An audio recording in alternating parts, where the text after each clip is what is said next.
Hello and how are you? I'm glad that you're here with me today because I believe that this video applies to you. Yes, you, and you could be anybody, but it still applies to you because I believe that this video applies to everybody, if that makes sense. And the video, as you can probably tell from the title, is Time Affluence, or it's about time affluence. And I'll get more into the specifics right now. I just learned about this recently on the Happiness Lab podcast with the GOAT, Dr. Lori Santos.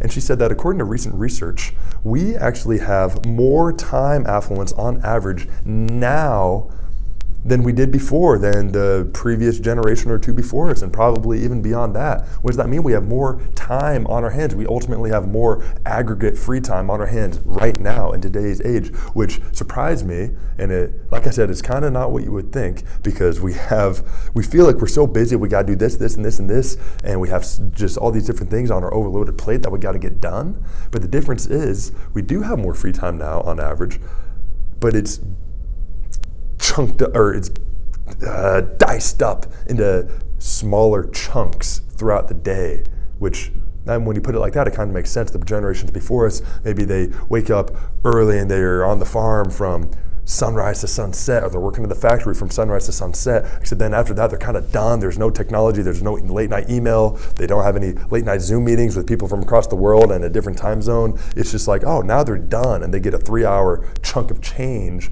or I shouldn't say chunk of change, they get a 3-hour block to really do whatever they want before bed. Except nowadays, we have more aggregate free time, but it's split up into 2, 5, 10, 30, 60, etc. minutes of chunks of change. That's not to say it because it's more change, it's more just smaller amounts of time at a time. So the question is not only how do we utilize our time affluence overall well, except how do we utilize those smaller chunks of change, those small breaks, because utilizing a 5-minute break in your day productively is, if done so well, it can be so beneficial, so important, but it's so difficult to do, and it's something that's like, oh, hey, let's just go on our phone for 5 minutes and just like frown at the world, like that's kind of what we default to. So I want to challenge you, and I want to challenge myself to kind of combat this. And I'm going to take the video in a bit of a turn here. I actually just finished a book today. It's called Peace is Every Step by the man, Thich Nhat Hanh. I believe it's his most sold copy in terms of voluminous volume. That does make sense. In terms of volume, I think it's his most sold book ever, that with The Miracle of Mindfulness, which I mentioned in my very first video on being a Mozart, which is where I also mentioned Thich Nhat Hanh, the man. I gave a bio of him in that video, a quick bio, so I don't want to repeat myself here, but he's the man, like I said, 3-4 times now. He's probably like, great, all right, we get it, he's the man. He's a very well-known, very well-respected Buddhist monk. Anyway, he says, I believe on page 35, he challenged you. He says, direct quote, do you practice breathing in between phone calls? Do you practice smiling while cutting carrots? Do you practice relaxation after hours of hard work? End quote. These are practical questions, and I think that they apply directly to this. Let's review it real quick. Do you practice breathing in between phone calls? Breathing, he's of course referring to the act of meditation here. Meditation can be performed in many, many, many different ways. The most basic and most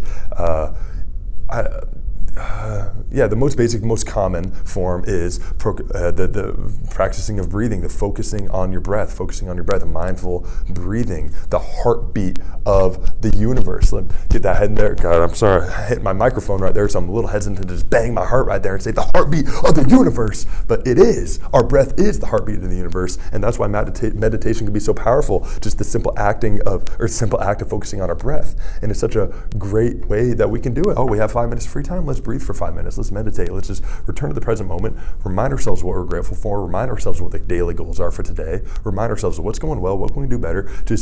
Or you don't need to go that deep, but let's just enjoy the 5 minutes. We don't need to look at our phone to have a good time. We got a good time right here with our breath, the heartbeat of the universe. Like I said, oh my gosh, I'm already at 4.5 minutes. I got to speed this up. Do you practice smiling while cutting carrots? This can apply to anything. This can apply to doing the dishes. Do you smile when you're really doing anything? With the act of I believe that smiling is way easier with mindfulness. I think you could easily argue that true smiles, not fake smiles, but true smiles require mindfulness. And when it is, believe it or not, it's possible to be doing something as basic as cutting carrots, doing the dishes, walking, to smile while you're doing it. That's powerful. Do you practice hours of relaxation after hours of long and hard work?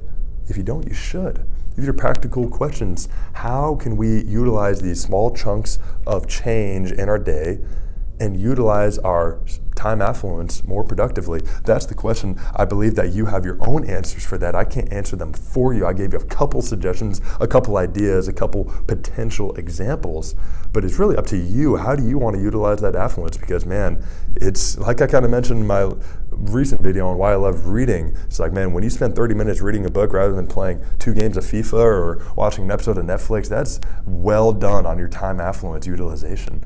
I think that's what we should all try to prioritize a little bit more because, gosh, our free time is everything. I mean, time affluence is amazing. I'd rather be time affluent than wealth affluent or money affluent. I think time is that valuable. So let's utilize it well. What do you think?